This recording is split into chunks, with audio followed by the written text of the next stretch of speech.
айланганда ал коом сөзсүз бактылуу болот деп Сократ айткандай, бир адамдан бир китеп элдик долбоору жадан айылда дагы ишке ашып, мына бүгүн ачылыш аземинде жүз көрүшүп отурабыз. Элди таануунун эң кыска жана ишенимдүү жолу китеп окуу дегендей, биздин максатыбыз элибиздин руханий, интеллектуалдык абалын көтөрүү, билимге болгон инвестицияны жогорулатуу, айылыбызды заман талабына ылайык сапаттуу китептер менен камсыз кылуу. Анда эмесе бүгүнкү салтанаттуу аземди ачып берүү үчүн сөздү мектебибиздин директору Самиева Айнур эжеге берсек. Урматтуу келген коноктор, меймандар, жатан айылдын эли, кош келипсиздер. Бүгүн биз көз сүйүнүп, көз кубанып, кулак сүйүнүп, ушундай бир жакшы иш-чаранын үстүндө жолугушуп отурабыз. Бул деген китеп окуу маданиятын көтөрүү, бул биздин милдет. Ар бир адамдан бир китеп долбоору ишке ашып, мына ушул мектебибизде ушундай иш-чара болуп аткандыгы мектеп жамаатына өтө зор сүйүнүчтү алып келди. Мына ушуну уюштурган бизден бирден бир мындай көмөктү көрсөтүп келечек жаштардын колунда демекчибиз, баягы студент, бизден бүтүп кеткен студент балдарыбыздын демөөрчүлүгү менен, колдоосу менен, баягыдай уюштуруу тобу менен ушул нерсе ишке ашып отурат.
жараткан ыраазы болсун. Сиздерден абдан бери кирип келип астанаңыздарды аттаганда эле бир башкача аура болду. Себеп дегенде көп жерлерге жолугушуулар болгондо, ушундай ачылыштар болгондо, ушундай көрүнүштөр чанда эле болот. Мындай аксакалдар келип, аталар, апалар келген. Анан көбүнчөсүндө баягы окуучулар деле, анан мугалимдер, кээде мекеме кызматкерлери, кээде кичинекей окуучу балдарды алып келишет. Ал эми сиздердин ушундай балдарыңыздар үчүн, келечек үчүн кайда керемеңиз экениңиздерди көрүп, мен да азыр ичимен бир толкунданып отурам. Ушул зал ичинде басып келатып, капталда турган китептерди көрүп, биз китеп менен көп жүрүп, анан китептин баасын билип калганбызда, бул эми 100 миңден ашык сомдун китеби турат. Баардыгы жаңы экен. Бул жерден жогоруда жигит презентациясында көрсөтүп кетти, 70 миң сомду түздү деп. 70 миң сомдук нерсе эмес мына нерсеңизде. Бул 70 миллион сомдук нерсе.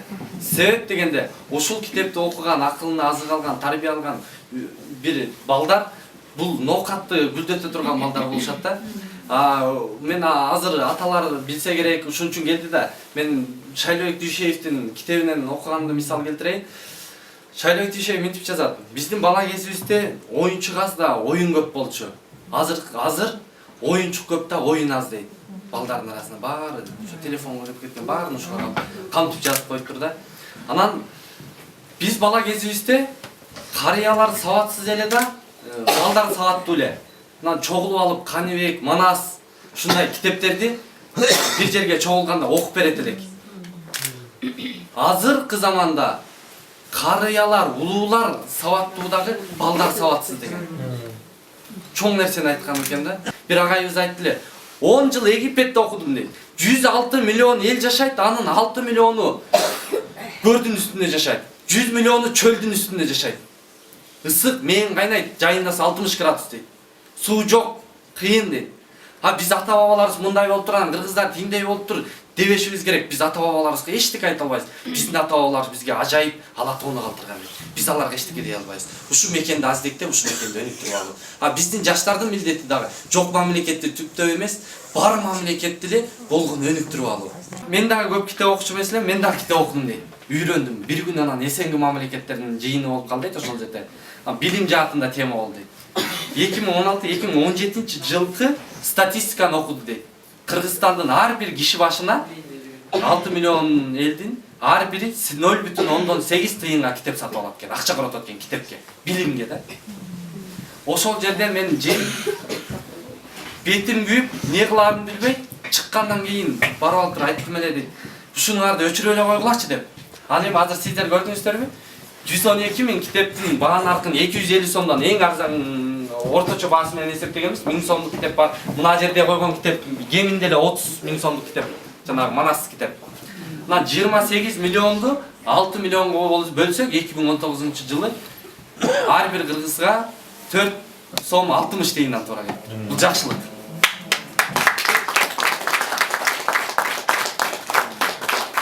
Кийинки убактарда ата-энелер WhatsApp'ка көңүл бурганчалык кээде балдарга көңүл бурбай коюп атабыз. WhatsApp'тан келгенчелик, SMS-челик бир китептин бетин ачып окубай коюп атабыз. Же болбосо аларга ошончолук тарбия бере албай калып атабыз. WhatsApp'тан келгенде ким экен деп дароо ачып карап, ал пайдалуу пайдасы баарын карап тиктеп отурабыз да. Анан минтип отурсак, Гапур Мадаминов агай айткандай, эне окуп алса бала окуйт деп, энелер мектеби деп жакшы идеяны айтты эле ошо агай. Мынакей, ошон үчүн ата-энелерге айтарым, сиздер мүмкүн болсо, бул азыркы мына балдарыңыздар булар соко да. Соко. Мурдагы мээлерди жырып атат, азыр айдап эле кетти. Китеп үрөөн, мугалим суга суу болуп берип коюңуздар. Ата-энелер китеп окубай деле болсо делечи, болгон эле аба ырайы эле болуп берип коюңуздар үйдөгү. Жакшы аба ырайы, жылуу аба ырайы балдар үчүн. Болот ошол элечи. Барганда сен эле Чилистен болмок белең, анан Укмуш болмок белең, анан Сталин болмок белең деген нерсени айтпай эле, болгон аба ырайы эле болуп коюңуздар. Болду. Сонун болот буюрса. Ушул айылдан жакшы балдар өсүп чыксын, өнсүн, тарбиялансын, Кыргызстанды өнүктүрө турган баягы бир эле жерде эмес, ноокаттын балдары ноокатты эле эмес, Кыргызстандын тагдырын чече турган балдар чыксын. Бул жак куттуу жер. Анткени Исановдай залкар инсандар тарбиялап чыгарган, Кулатов бар, Камбалалы Бобулов бар, акын белгилүү акын. Сынча адабиятчы. Сынча адабиятчы агай. Ошо залкарлар элге кызмат кылган уулдар чыга берсин. Бул жерге мен өзүм акталанып кылынып болом. Дайыр конок бар бул жерде. Биз менен келди. Бул жигиттин кел. Мадияр. Бул ат башына газет деген айылдан. Бизге Кыргызстан бир эле өзүбүздүн айылыбыздай, туулган жерибиз, мекенибиз. Ноокат да менин жерим. Баткен да менин жерим. Чаткалдагы, Түп баары. Ушунун баары биздин жер. Аталар, апалар, биздерди, сиздердин окшоларыңыздардай жаштар турганда Кыргызстандын келечегинен камсанабаңыздар, сарсына болбоңуздар. Биз бийликти карабайлы, бийлик колунан келген нерсесин кылып атат. Ошол бийликке жаңы реформаларды, жаңы нерселерди, өнүгүү системасын ойлоп чыккан ушул жаштар биз Кыргызстанды көтөрөбүз буюрса. Трамвай каттайт экен, троллейбус каттайт экен, метролор ошол жерге барса, бүт китеп окуп кетип атышат экен да. Анан бир тамаша сөз бар го, доспа, Москвада метрода кыргыз орустар китеп окуйт экен десе, бизде деле метро болсо китеп окумакпыз депчи. Чындыгында аны күтүп отурбаш керек экен. Гүлүк тулпар гүйлөнгөндөй тыбырап, күндөр качып, эртесине зымырап, ата энеме арнаганча зор эмгек күтө турчу кашаҥаттай курап. Мезгил, мертинтпечи көңүлдү, мерчеми жок кыскартпачы өмүрдү. Мен өзүңө карыз боло турайын, ата энемди жашат узун өмүрлүү. Кандай бакыт, кыштын жазга жылышы, тирүүлүгүң. Кандай бакыт күндүн батып чыгышы, тирүүлүгүң, кыштын жазга жылышы. Убакыттын өткөндөгүн айкындайт ата энемдин жүзүндөгү кырышы. Мезгил, мертинтпечи көңүлдү, мерчеми жок кыскартпачы өмүрдү. Чачын буурул, жүзүн бырыш кылсаң да чаалыкпастан жашай берсин ата эне. Жүзүн буурул, чачын буурул, жүзүн бырыш кылсаң да чаалыкпастан жашай берсин ата эне. Тамашалуу ыр интернет чыга электе деген Максат Жаңгазиев агабыздын калемине таандым. Интернет чыга электе. Эс акыл тунук эле. Эскилер улуг эле. Жабырап жомак айтса, жатчыбысы угуп эле. Көйгөй аз ошол кезде, көп эле аруулуктар, көңүлдө сагыныч бар, көчөнүн аркы учунан айтылчу жаңылыктар. Жомоктор ишендирчү, көңүлгө орноптолуп, кабылан жолборс болуп, кай бирде кетер элек, каарманга жолдош болуп. Ойнолбой чүкө калды, балалык изибизде, барарман ичибизде, Galaxy iPhone планшет кирчемес түшүбүзгө. Адамдар асыл эле, түштө азыр баасы неге, жүрүшөт шашып эле, сурооңо оң жооп бербейт, жаныңда басып эле.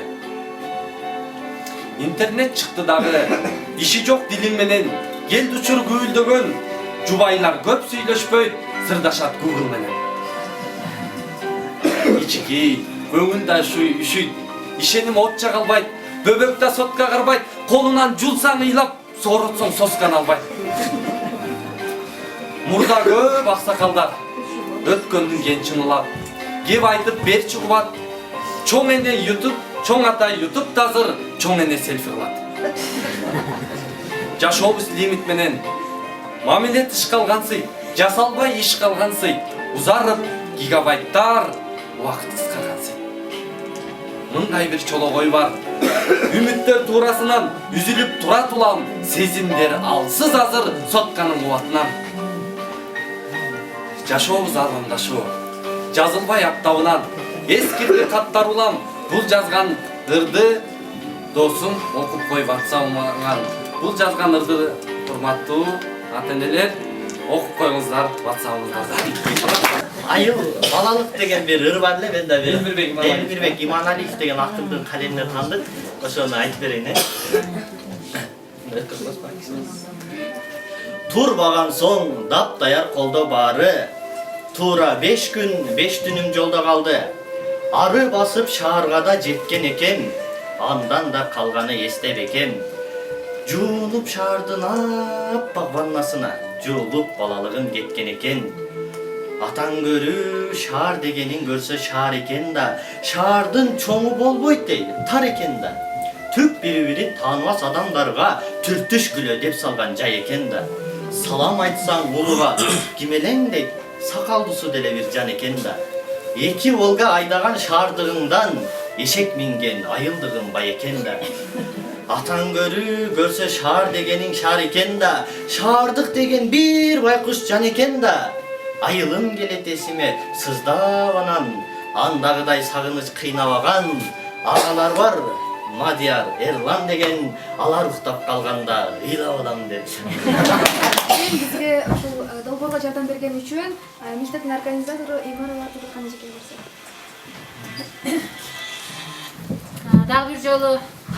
Дагы бир жолу саламатсыздарбы, урматтуу бүгүнкү бир адамдан бир китеп долбоорунун катышуучулары, келген коноктор, бизге Ноокат районунан баардык башка мектептерден да келген коноктор отурат. Бүгүн бизди сүйүтүп, ата-энелер, мына ушул биздин иш-чарабызга кош келипсиздер. Ушул иш-чараны биз сентябрь айында пландаганбыз. Себеби менин кызым ушул Бишкекте окугандыктан ушул Акталаанын уюштурулган бир адамдан бир китеп долбоорун көрүп өз оюн айтты да. Апа, бизге эмне үчүн биздин айылда ушундай иш-чаралар уюштурулбайт? Ушул долбоорду бир колдоп берсеңиздер деген ойдо бир ойлорун айтты эле. Болуптур деп кийин анан мен ушул акыркы декабрь айларында энелер мектебин, Мадаминовдун энелер мектебин колдоп ушул түзүп алдым. Ошол түзүп алганыбыздан кийин Абсалам мага жардамга келди.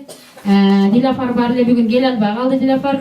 Ушул окуучуларым келип эжеке биз сиздин баардык иштериңизге даярбыз деп сунуш айткандыктан мен анан айттым, ушул бир адамдан бир китеп долбоору бар экен республикада. Ушуну дагы уюштурсак жакшы болот эле. Десек ушул балдарым эч убакта бир кайра арта кайткан жок да. Эжеке биз дайыма даярбыз, баардыгыбыз биргеликте ишке ашырабыз деген максатта. Мына декабрда уюшулду эле. Бүгүн эң бир мен кубанычта турган мезгилим ушул долбоордун биринчи максатына жеттик деп эсептейм. Анткени айыл эли, биздин демөөрчүлөрүбүз ушул жада калса бизге башка областтан дагы, мына Баткен областынан дагы окуучуларыбыз китептерин жөнөттү да. Мени кубандырган нерсе ушул болду. Ошондуктан мен дайыма ушул окуучуларыма айтарым, дайыма иштери ийгиликте болсун. Бул окуучулар эмес, башка баардык студенттер, мына жердеги окууну бүтүп кеткен студенттер ушунчалык кыштын ызгар күнүнө карабай, кичинекей балдарыбыз 4-класстагы балдар, биринчи азда көрдүңүздөр сиз немеден. Кыштын ызгар күнүнө карабай ушулар бир кыдырып чыкканда мен ушундай неме болдум, толкундандым, абдан толкундандым. Себеби ушул балдар үшүп калбаса экен, эртеге ооруп калбаса экен деген менде ушундай бир аянычтуу сезимдер болду, экенбиз. Анан ушул долбоор аяктаганга чейин мисалын Абсалам, Мадина, Дилафар, Айзирек, ушул кыздар бир дагы укташпады да. Себеби түнкү саат 2-де болсо дагы эжеке мына жаңылык, эжеке мына китеп салыптыр, эжеке мына акча бериптир, эжеке мындан кийинки ишти кандай кылабыз деп мен ушунчалык мага зор күч таяныч болушту.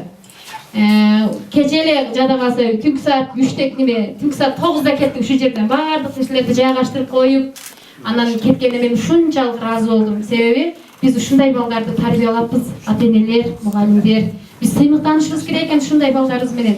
Келечекте ушул бир адам сиздер берген китептер балдардын ушундай келечеги болсун, ата-энелерибиздин келечеги болсун. Себеби ааламга кеткен жол айылдан башталат экен. Ушул биздин айылыбыздагы чыккан жаштарыбыз эң бир чоң бир ийгиликтерге жетсин деп ишенем, жетет деген ишеничтемин. Meselesine dokuta kalgan basın. Karman tutmana yekken egince bereket payızın versin. Yolga yolcuların şıdırmadan şehirge kızırı basın baldarım. Ana balda sizler gelmiş yere yerler. Etiken sizlerge karamülün carkan sizlere cekeller. Allahu Ekber. Sizge daha rahmet.